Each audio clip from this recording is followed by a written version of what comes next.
Sports, a place where many athletes find success. This is likely the final play that matters. End zone wide open. What a night for Mike Williams. But where there's a winner, there has to be a loser. He came a long way. You hear me? Come here, I love you, bro.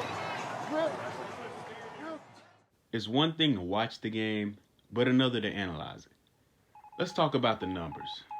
You ready?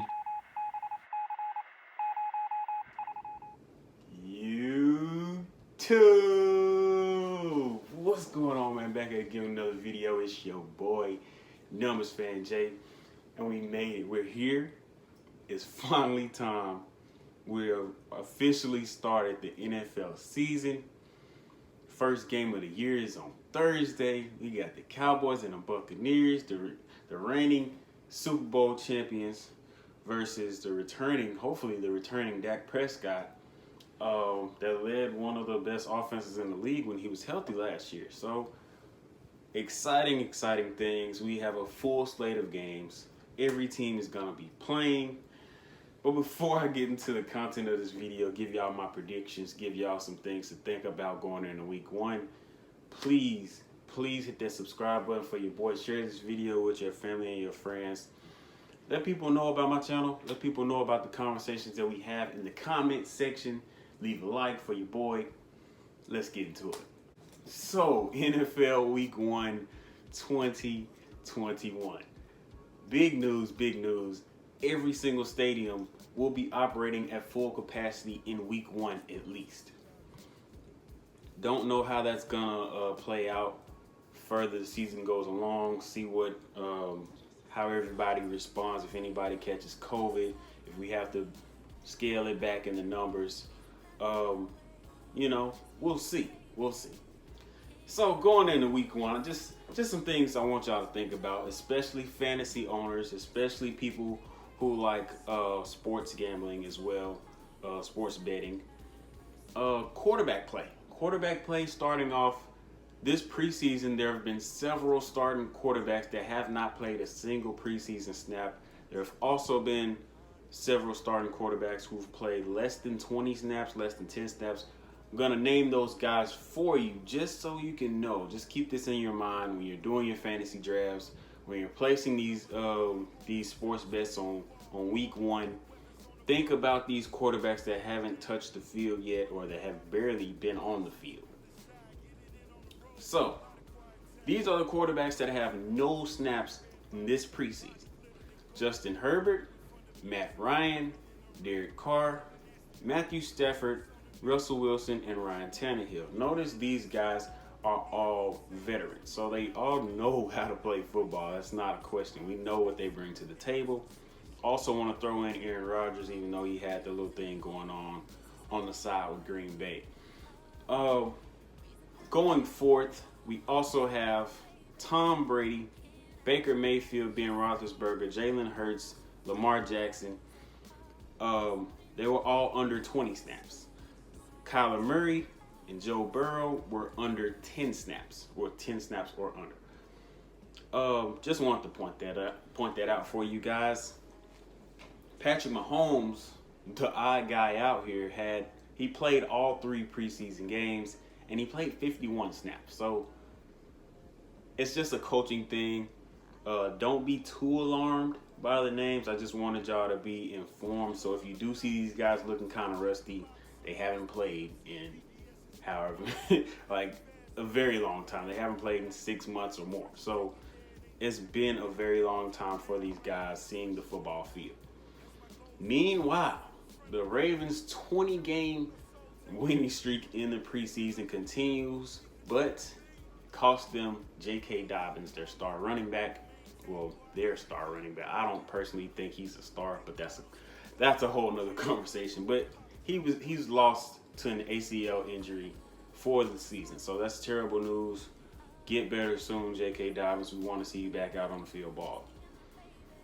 The Houston Texans have not named a starting quarterback just yet. They have not named him yet. And the game is coming up on Sunday. So it's kind of running out of time here. What are we doing, Houston? What are we doing? The people need to know. Can we draft Deshaun Watson? Do we have to draft Tyrod Taylor if we want a quarterback from the Texans? Are we going to go with their rookie? Like, what are we doing? What are we doing?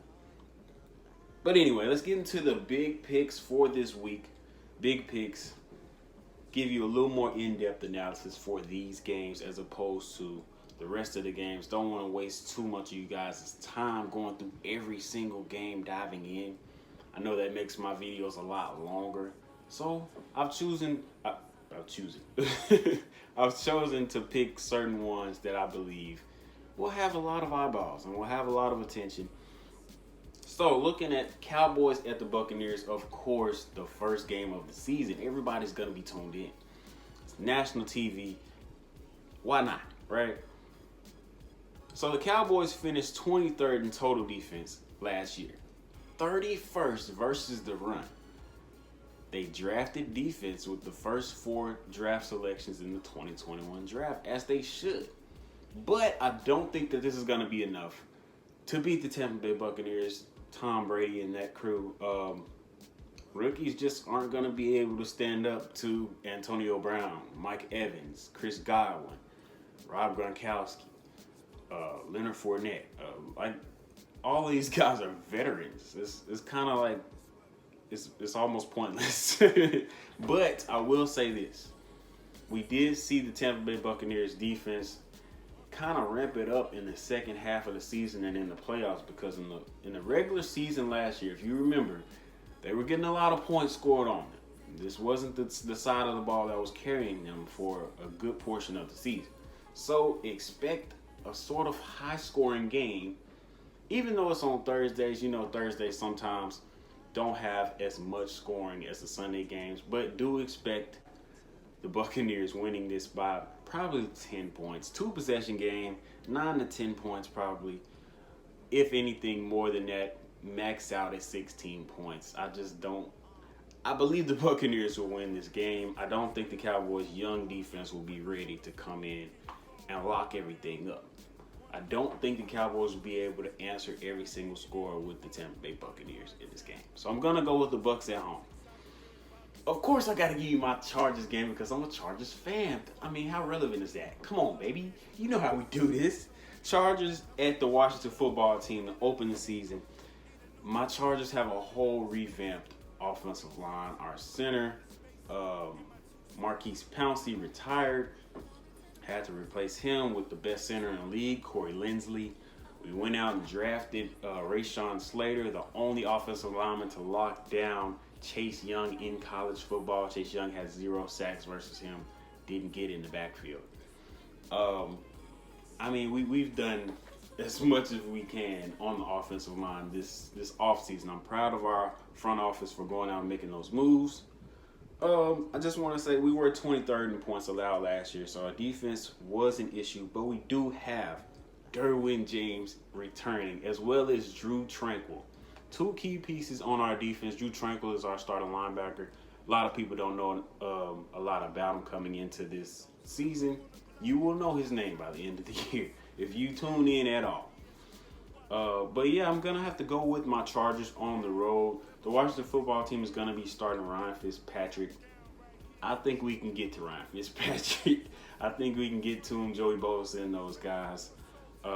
Pass rush should be a little bit stronger this year. They were saying positive things about our defensive tackles in training camp. Other teams were saying this, of course.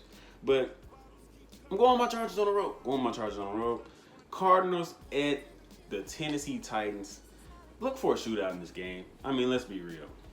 Defensively, besides J.J. Watt, who's just making his Cardinals debut, and Budda Baker, on that Cardinals defense, you don't have really any more impact players like that. On the other side, Titans defense, I mean, outside of Kevin Byard, who do you have? Like, they're probably not even gonna start their first round corner that they selected this year. His name is Caleb Fairley. I'm sorry, I forgot his name. Forgive me. But they were saying that he wasn't looking that good, so they might not even play him, much less start him. I know he's not going to be starting. Their best corner is a 32-year-old Janoris Jenkins. So I just don't I don't trust the Titans defense right now. You got AJ Brown, Julio Jones, Derrick Henry. On the other side, you got Kyler Murray, DeAndre Hopkins, and AJ Green. So it's almost going to be like a 3v3 game here. Who's going to score the more points? We're going to see. I'm going to go with the Titans just because they're at home. That's really the only reason I'm going with the Titans. These teams are very similar in build, except the Titans have this guy by the name of Derrick Henry. They can slow the game down completely just feeding him the ball. He's just so hard to freaking tackle. But anyway, going with the Titans at home. Browns at Chiefs. You know I have to get this one in there. This is a divisional round rematch in which the Browns gave the Chiefs a run for their money. Now, I do want to say the Chiefs led 19-10 in that game with the ball with Patrick Mahomes before he got a concussion in this game. A lot of us remember he went out on, he was running for the first down. He got tackled kind of awkwardly, and he got up and just kind of almost stumbled back down to the ground. We were like, whoa, please, just get him out the game. Just get him out. And I'm a Chargers fan. You know, I mean, I want the guy to be healthy. I want my team to beat him when he's healthy. So he did end up being healthy. They ended up winning that game 22-17. And they went on, of course, to the Super Bowl and lost in the Super Bowl. But this is also the return of Odell Beckham Jr. This is going to be very exciting. I'm going to go with the Browns in an upset here. I know that's kind of hard to believe. But I'm picking the Browns on the road. I think they're going to surprise a lot of people to start this season off. I really do. And the Chiefs have a tough schedule their first few games. So we're going to see how the Chiefs play, but I'm going to pick the Browns. Browns on the road. Prime time. Of course, I can't skip over the prime time game. Sunday night, you got Bears at Rams. The Bears have announced that they are starting Andy Dalton. With that being said, I'm picking the Rams. I mean, what are we doing? I do think that's more of an offensive line issue, though. We saw Justin Fields literally get pummeled in a preseason game. We were like, please get him off the field because we don't need to see that no more. Like, he is getting killed out there. So I think that decision is more of let's get this offensive line together first before we bring in our franchise guy because they know Justin Fields is going to be better than Andy Dalton. They know this. So, but I'm still going to pick the Rams because he's not going to start. So I'm going to go ahead and say that. Ravens at Raiders. This is interesting. This is going to be the Monday night game. So this is the last game of week 1. The Raiders defense is still underwhelming to me. They have a couple of pieces, but they don't have a star anymore. It's just like, they're decent. They're decent. On the other side, the Ravens, Baltimore secondary, is still top 3. It's still top 3 in the NFL. I think the addition of Sammy Watkins is huge, as well as them drafting Rashad Bateman. Despite him being on IR to start the season, he had the groin injury in the preseason. He got surgery on that, so he's going to miss at least 4 weeks. Being on IR, you can't bring him back any sooner than 4 weeks, even if he is recovered.